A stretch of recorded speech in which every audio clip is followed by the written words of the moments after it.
안녕하세요. 오늘은 열왕기하 6장 7장에 걸쳐 나오는 아람 나라 벤하닷과 또 북이스라엘과의 전쟁 얘기를 하겠습니다.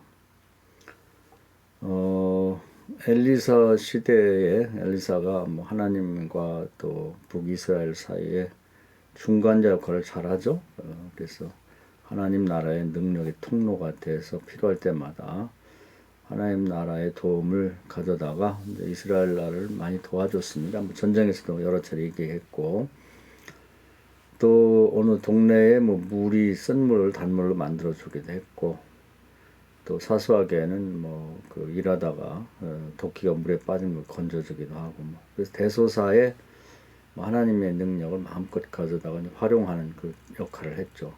그럼에도 불구하고 북이스라엘의 왕 아합의 왕가는 전혀 그 하나님 앞에 감사할지도 모르고 계속해서 그 왕비인 이세벨과 함께 나라 전체를 이제 우상 숭배의 나라로 만들고 있습니다. 그러던 차에 이제 그 주변 국가 중에 아람 나라의 이제 그 전쟁을 좋아하는 이제 벤하닷이 이스라엘을 침공해 옵니다. 그래서 국경을 넘어서 사람들이 드문드문 사는 지역을 쉽게 다 이기고 이제 수도인 사마리아 성에 옵니다. 그때 이들의 전략은 이제 고사 작전인데요. 많은 물자와 이제 군인을 동원해서 사마리아 성을 밖으로 외벽을 쌓듯이 이렇게 뺑툴러 쌓고 포위를 합니다. 그런 다음에 이제 개미새끼 한 마리 나가서 돌아다니지 못하도록 그렇게 만들죠. 이제 고사 작전입니다. 성이라는 게 이제 알고 보면 이제 큰 울타리 안에 사람들이 밀집돼 살죠. 그래서 대개 이제 동서남북에 이제 성문을 만들고 낮에는 그 성 밖으로 나가서 가축도 키우고 또 농사도 짓고 저녁에 되면 이제 가축들을 다 데리고 들어오고 또 일하던 농사 짓던 사람도 이제 다 들어오고 성문을 딱 닫고 나면 군인들이 이제 지켜주면서 밤새 편히 자게 하고 다음날 또 나가서 일하고 이런 구조로 돼 있죠. 그래서 다른 지역에 보면 성 안에 이제 사람들이 밀집해 살게 마련입니다. 그런데 이제 이 벤하닷이 많은 군사를 데리고 와서 그 성 밖을 에워싸고 포위하고 있으면 사람들이 사마리아 성 안에 사람들이 밖에 나가서 먹을 것을 구해와야 되는데 그걸 못 하게 되죠. 어떤 경우는 이제 성 안에서 나는 이런 샘이나 그런 시내 또랑물을 갖고 이제 생활 식수가 부족하면 성 밖에서부터 이제 물을 끌어오기도 하는데 그런 걸 끊어버리면 이제 목말라 죽기도 하죠.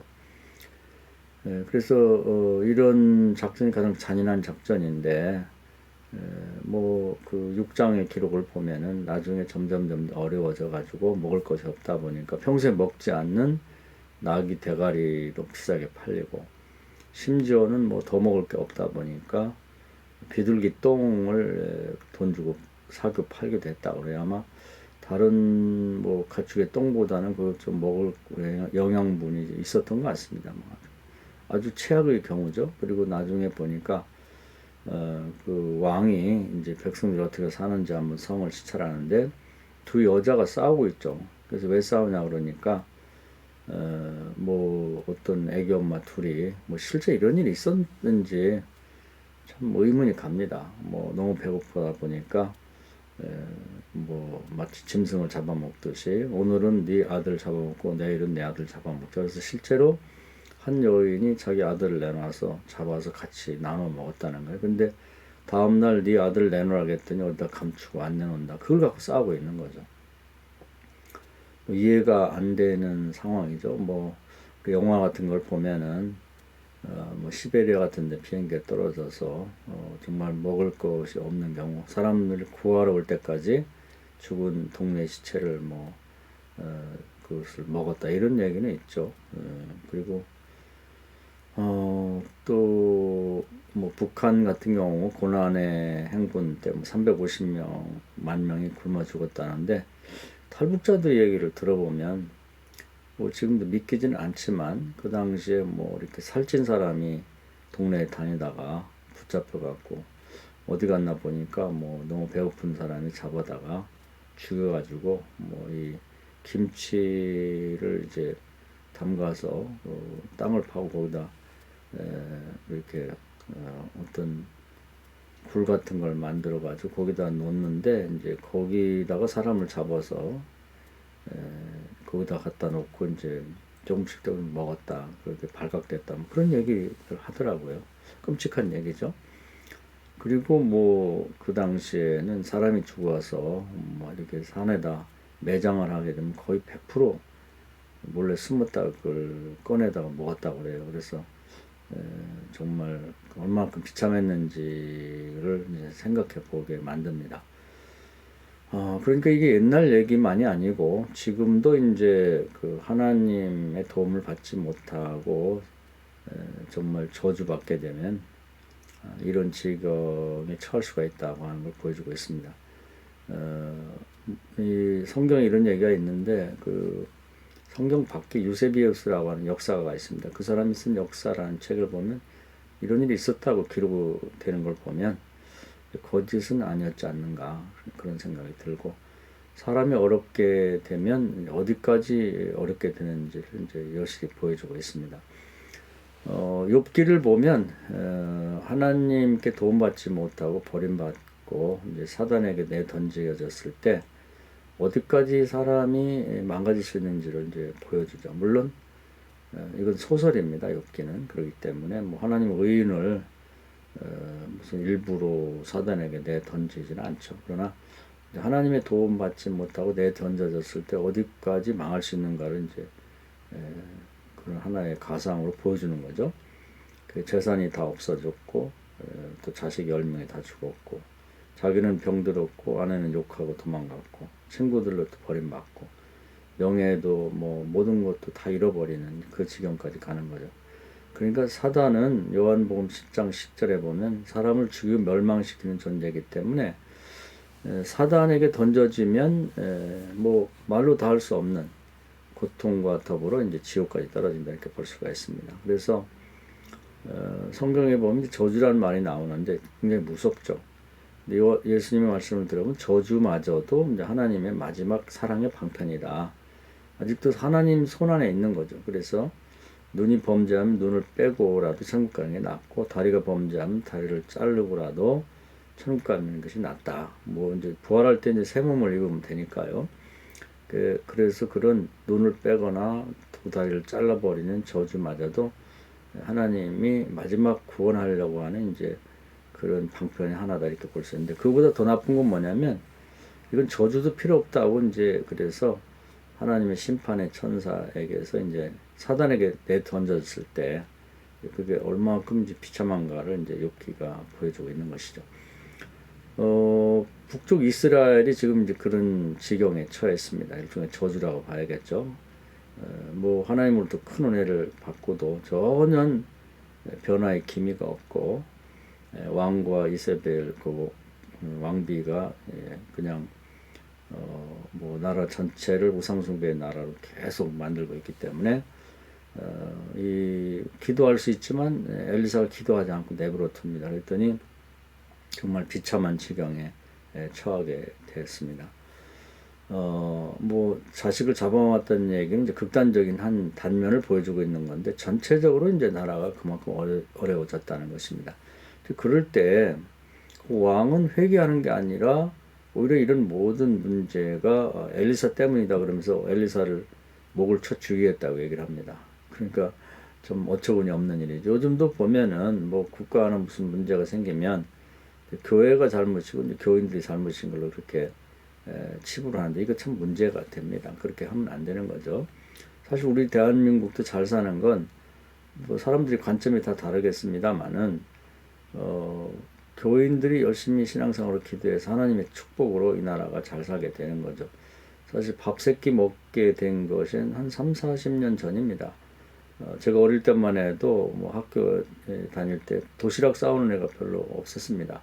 밥 세끼 먹는 사람이 얼마 없었어요. 지금도 전 세계 인구 중에 밥을 세끼 먹는 사람들은 16%밖에 안 된다고 합니다. 그리고 절반은 굶주리는 거죠. 그렇기 때문에 이 먹고 사는 문제가 해결되는 게 참 쉽지 않은 문제죠. 그런데 이제 이스라엘 나라는 이제 이 먹고 사는 문제 때문에 아주 극심한 그런 가난과 기근에 휘달리게 되는데, 그런 모든 문제의 원인이 하나님의 도움받지 못하는 데서 오는 거고, 국가 전체가 우상숭배의 나라이기 때문에 그렇게 되는 거죠. 그래서 지금 이제 벤 하닷이라는 자가 이 사마리아 성을 에워싸고 이제 굶겨 죽이려고 하는 전략대로 이제 시행하고 있는 거죠. 그렇지만 이제 하나님의 도움을 받을 수 있어도 엘리사가 이제 기도하지 않고 있다 보니까 이런 어려움이 점점점 더 심해지는 거죠. 그때 이제 왕은 엘리사를 미워했지만 이제 6장 끝에 이렇게 쭉 보면은 그 국가의 원로들인 장로들이 이제 엘리사를 찾아와서 도움을 요청합니다. 그래서 이제 엘리사가 기도했더니 그 7장에 보면 하나님 응답하시죠. 하나님에는 뭐 방법이 있죠. 우리는 어려워도 하나님께는 다 방법이 있습니다.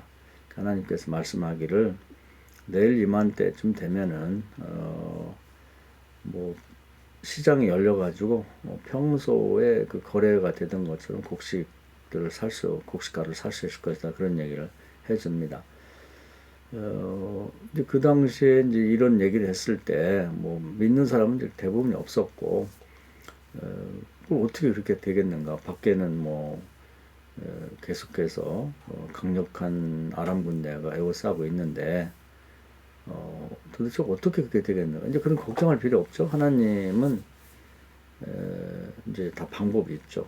뭐 모세 같은 사람도 이제 그런 착각에 빠진 때가 있었는데, 백성들이 이제 그 고기를 먹고 싶다 그러니 광야에서 아무리 계산해도 고기를 먹일 수가 없는 거예요. 그런데 하나님께 기도했더니 하나님이 그래 먹고 싶으면 줘야지, 하루 이틀만이 아니라 한 달 동안 실컷 먹어서 콧구멍에서 고깃국물이 넘어오도록 물리도록 줄게, 그랬더니 모세가 깜짝 놀라죠. 그러면서 하나님한테 이제 그 설명을 합니다. 뭐 바다의 물고기를 다 잡고 또는 뭐 땅에 있는 육식을 다 잡아도 장정만, 많이 먹는 장정만 60만 명이고 나머지 뭐 노인이나 아이들이나 여자들까지 합친다 그러면 뭐 한 200만, 250만 명인데 그걸 어떻게 먹이시려고 그럽니까? 그렇게 하시면 안 됩니다. 그 말씀은 실수입니다. 이렇게 얘기를 하니까 하나님이 말씀하셨죠. 이 우주 만물이 내가 창조한 거고 또 이 우주 만물 운행한 것도 난데 내 손이 짧아졌냐? 지금 내 능력이 그 정도도 못하겠냐? 그러면서 이제 책망을 하시죠. 그리고 날아가는 메추라기를 바람을 불어가지고 이제 그 이스라엘 백성들이 진치고 있는 주변에 깔아놓죠. 뭐 우박이 떨어지듯이, 눈이 내리듯이. 그래서 정말 약속대로 실컷 먹고도 남게 만들어 줬습니다. 하나님이 뭐 사마리아 성 사람들을 실컷 먹게 한다는 게 어렵겠어요? 우리는 너무 하나님에 대해서 잘 모르고 사는 경우가 많습니다. 내가 못하는 하나님도 못하는 걸로. 그게 문제죠. 그리고 대부분은 이제 속으로 의심을 했지만 그래도 뭐 힘께나 쓴다는 왕의 뭐 측근인 어떤 장군이 원로가 되겠죠. 뭐 그런 신하가 와서 엘리사를 대놓고 반박을 하죠. 그 말이 되느냐? 내가 볼 때는 당신이 하는 말은 다 쓸데없는 얘기다. 그래서 요즘 식으로 표현한다면 그렇게 된다면 내 손에 장을 지지겠다. 이런 식으로 정식으로 하나님이 하신 말씀에 대해서 부정하는 얘기를 합니다. 그랬더니 엘리사가 그래? 그럼 두고 보자. 다른 사람들은 다 이렇게 곡식을 마음껏 먹을 텐데 너는 죽을 거야. 너는. 이렇게 얘기를 합니다. 그랬는데 이제 그 성 밖에서 놀라운 일이 있었죠. 하나님은 뭐 이 사람의 생각과 다르고 하나님의 방식, 길은, 방법은 뭐 수준이 높죠. 그래서 하나님께서 어떤 방법을 썼냐면은 그 뭐 아람 나라 왕은 베나닷은 많은 군대를 거느리고 아주 고사작전을 하려고 하다 보니까 장기전을 한 거죠. 그래서 많은 물자를 갖다 놓고 뭐 무기니 뭐 노이복이니 뭐를 다 갖다 놓고 그냥 계속 이스라엘 백성 굶어 죽게 되면 이제 항복하고 나오겠죠. 기다리는 그런 이제 전술을 쓰고 있었습니다. 그런데 이제 한날 저녁 때쯤 돼서 하나님께서 이제 그 백성들 그 적들에게 그뭐 왕을 비롯한 모든 장군들과 사병에까지 환청이 들리게 합니다. 귀에 이제 이상한 소리가 들리는 거죠. 뭐 그 광야를 마주 그냥 울리는 천둥처럼 울리면서 달려오는 말발굽 소리와 병사들의 막 그 소리 지르는 그런 소리가 또 막 창과 창에 부닥치는 무기들 소리가 들리는 거죠. 근데 사방팔방에서 그 들려옵니다. 그러니까 이걸 서로 물어보니까 나 혼자 듣는 것이 아니고 모두가 서로 확인해 보니까 이건 틀림없는 얘기죠. 아마 지금도 그렇게 소리가 들리면은 두렵고 그걸 뭐 사실로 인정할 수밖에 없을 겁니다. 그래서 이 사람들이 상상하기는 물샐 틈 없이 사마리아성을 에워쌌지만 자기들 몰래 이스라엘의 그 이제 왕이 돈을 주고 뭐 당시 주변 국가 중에 강력한 국가가 헷 족속과 애굽 족속들인데 그들에게 이제 원군을 요청해서 아마 그들이 응답하고 이제 오는 것 같다. 그래서 헷 족속 쪽에서 또 애굽 족속 쪽에서 엄청난 군대를 이제 이끌고 말을 타고 이제 달려오는 걸로 그렇게 이제 스스로 판단을 한 거죠. 그러니까 뭐 언제 뭐 숨 돌릴 틈도 없이 잘못하면 몰살당하게 생겼으니까 그 사람들의 입장은 그렇죠. 밖에서는 강력한 원군이 말을 타고 막 달려오고 있고 안에서 이제 그 사실을 확인하면 이스라엘 백성이 뭐 이제 굶주려 있는 상태에 죽기 살기로 나오게 되면 양동작전은 자기들은 뭐 싸우지 못하고 몰살당하게 생겼으니까 뭐 무슨 무기나 무슨 옷이나 군량미를 챙길 틈도 없이 이제 알몸으로 거의 이제 도망쳐서 자기 아람 나라로 돌아가 버립니다. 그러고 있을 때에 뭐 성 밖에 멀리에 주로 이제 무덤 같은데 살던 사람들이 있었습니다. 그건 뭐냐면 문둥병자들이죠. 문둥병은 이제 하나님께 저주받은 천향이라고 그래서 또 사람들과 같이 살지 못했고 또 전염성이 강하다 보니까 문둥병이 확인되면 신분 고하를 막론하고 이제 같이 이제 일반인과 건강한 사람과 살지 못하고 멀리 떨어져서 살아야 됩니다. 대개는 이제 뭐 그 무덤이 이스라엘 사람들은 땅을 파고 묻는 매장이 아니고 무슨 굴을 파거나 아니면 자연 동굴 같은 게 있는 곳에서 이제 거기다가 무덤을 만들게 마련인데 그런 곳이 은신처가 되니까 거적대 같은 걸 이제 뭐 치고 문둥병자는 그런 데서 머물러 있으면서 죽을 날 기다리죠.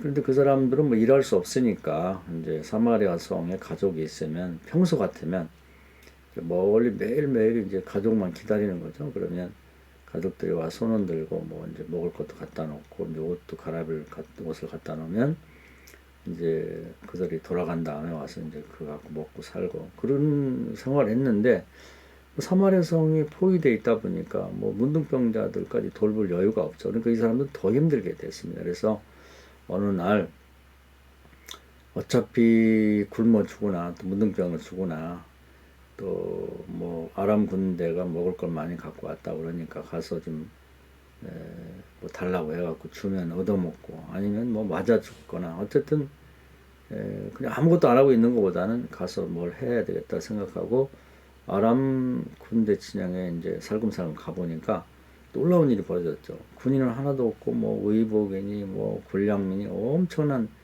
그 먹을 것들이 있는 것이죠. 그래서 일단은 뭐 힘껏 옷도 가져가 놓고 자기들 은신처에 먹을 것도 갖다 놓고 놨는데도 너무너무 많은 것들이 그냥 있는 거예요. 그래서 이 소식을 성 안에 사람들이 모르고 있는 것 같은데 가서 알려주자. 그래가지고 이제 뭐 그 성문에 보초 쓰는 사람들한테 조심스럽게 가서 그 얘기를 합니다. 그랬더니 이제 처음에는 긴가민가했지만 자세히 보니까 정말 그 자기들 포위하고 있던 아람 군대가 없는 것 같아요. 그러니까 하여튼 반신반의하는 성문을 열고 나오죠. 워낙 굶주렸다 보니까 뭐 사실은 뭐 기다릴 수가 없었죠. 그래서 엄청난 사람들이 물밀듯이 이제 밖을 나가게 됩니다. 그 먹을 걸 찾아서. 그런데 이제 엘리사가 앞으로 그런 일이 있을 거라고 얘기했을 때 그런 일이 있으면 있을 수 없는 것이라고 부정했던 그 장군이 있죠. 그 왕의 신하. 그 사람이 이제 이건 있을 수 없는 일이라고 그러면서 막 물밀듯이 나가는 사람들을 혼자 막아서서 못 나가게 합니다. 그러다가 이제 그 사람들이 지금 뭐 정신이 없죠. 이렇게 굶주려 갖고 이제 먹을 것이 있다 그러니까 달려가는데 뭐 그 혼자 막을 수 있나요? 그래서 넘어져 갖고 이제 밟혀 죽죠. 그러니까 모든 사람들이 다 뭐 충분한 음식을 가서 구해와서 먹고 또 정상적인 시장에 서가지고 이제 거기서 뭐 음식이나 그리고 이제 곡식가루 판매되는데 이 사람만 밟혀 죽고 말았죠. 자기가 안 된다고 하더니 정말 그 자기 말대로 됐죠. 우리는 신앙생활에서 이 대목에서 짚고 넘어가고 싶은데요. 민수기 14장에 보면 이제 그 하나님이 내 귀에 들린 대로 해준다고 하신 말씀이 있습니다. 이 말씀을 주목해서 우리가 잘 새겨드려야 됩니다. 정탐꾼 12명이 이제 가나안 땅을 다녀와서 갈렙과 여호수아 2명은 들어갈 수 있다고 말했고 이제 10명은 못 들어간다고 했습니다. 그런데 이제 20세에서부터 50세까지가 되게 이제 장정인데 이 사람들이 모여가지고 그 보고를 들은 다음에 그 여호수아 갈렙을 빼놓고는 10명의 정탐꾼과 모든 백성들이 우리 못 들어간다, 안 들어간다 이렇게 결정을 하죠. 하나님이 그 얘기를 듣고는 니들이 말한 대로 해주겠다. 그래서 결국 40여 년 동안 광야를 지내면서 그때 참여했던 사람 다 죽습니다. 한 명도 안 남고 말한 대로 됐죠. 그리고 이제 제가 제일 좋아하는 말씀 중에는 말라기 3장 16절에 있습니다. 하나님이 사람의 믿음을 평가할 때 어느 시점에서 평가하냐면 어느 상황이냐면 가장 친한 성도들이 대화할 때 이제 거기에서 그 신앙이 있고 없고를 판단하고 점수를 먹인다는 겁니다. 그러니까 뭐 되게 보면 이제 사람들이 어떤 의도를 갖고 뭐 교회에서 뭐 그 대표기도를 한다든지 또 목회자나 뭐 지도자적인 인물들이 뭐 강연을 한다든지 설교를 할 때는 이제 그럴듯한 이제 말들을 많이 하죠. 근데 그건 사람들에게 보이려고 하는 경우가 참 많고 진짜 믿음이 그냥 자기 수준에 맞게 이제 드러나는 곳은 이제 가장 친한 친구와 대화하는 장소입니다. 그 뭐 부부가 믿는 경우에 이제 부부 간의 대화라든지 뭐 목회자나 대화, 그러면 장로들 간의 대화, 뭐 이런 식으로 자기 동료하고 있을 때 이제 그 진심을 털어놓게 됩니다. 이제 거기서 하나님은 그들이 믿음이 없는지를 이제 평가를 하시고 거기에 중요한 대목들 하나님이 기념책에 메모해 놓는다고 이렇게 되어 있습니다. 그러니까 그 미래는 그 대화 속에서 무슨 대화를 했냐가 자기 운명을 결정할 수 있는 굉장히 중요한 요인이 된다고 하는 것이죠. 그래서 우리는 대화할 때마다 하나님이 들으신다고 하는 걸 꼭 생각하며 대화를 해야 됩니다. 그래서 믿음을 담아서 얘기를 해야 되는 거죠. 뭐 세상 속담에도 보면 뭐 나하되 하는 말은 새가 듣고 밤에 하는 말은 이제 쥐가 된다 그런 말이 있는데 우리 신앙인들의 말은 하나님 듣고 계시다는 걸 꼭 기억해야 됩니다. 그래서 자기의 미래는 자기 하는 말에 결정된다 하는 것 기억해야 되는 것이죠. 근데 이 엘리사가 말할 때 도저히 안 된다고 부정적인 얘기를 했더니 그 신하는 왕의 신하는 이제 자기 한 말이 하나님 나라의 기념책 기록되면서 그대로 죽고 말았죠.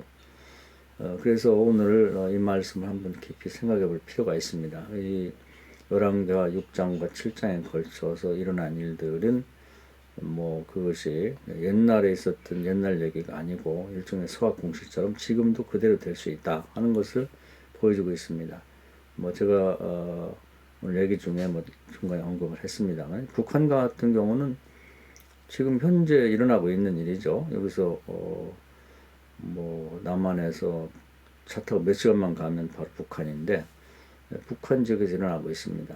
북한도 처음에는 남한보다 잘 살았죠. 70년대만 해도 남한보다 잘 살았고 그랬는데 이제 그 김일성이가 원래는 주일학교 학생 출신이고 엄마가 뭐 전도사였다는 말도 있어요. 그리고 북한 지역에 3,500개 이제 교회가 있었는데 다 몰아내고 이제 무신론으로 돌아섰고 공산혁명을 했죠. 그러고 나서는 이제 지금 엘리사 시대에 아합 왕 이제 왕가에 하던 짓처럼 지금 3대에 걸쳐서 이제 세습하면서 이제 이 불신앙을 계속하고 있습니다. 그러다 보니까 이제 북한에는 엘리사 같은 사람이 한 명이 없고 정말 자식을 서로 잡아먹어야 될 정도의 이제 비참한 생활이 계속되고 있습니다. 고난의 행군 시대에도 많은 사람이 죽었지만 뭐 지금 소식을 들으면 북한은 이 코로나 사태 때 그때보다 더 어렵다 이런 얘기가 들리고 있습니다. 그래서 우리가 이제 어떻게 살아야 될 건가 하는 것, 이 말씀이 우리에게 이제 잘 보여주고 있는 것 같습니다. 그래서 이제 예언이 가능한 거죠. 이 말씀의 바탕을 삼아서 여기다 대입해 보면 앞으로 어떤 나라가 어떻게 될 건지, 어떤 가정이, 어떤 사람이 어떻게 될 건지를 미리 예상해 볼 수 있는 것입니다. 우리는 자기 자신의 삶과 자기 나라와 자기 가정을 한번 이 말씀에 한번 대입해서 결과를 미리 예측해 보면 살면 좋을 것 같습니다. 이 말씀 은혜가 되기를 바랍니다. 감사합니다.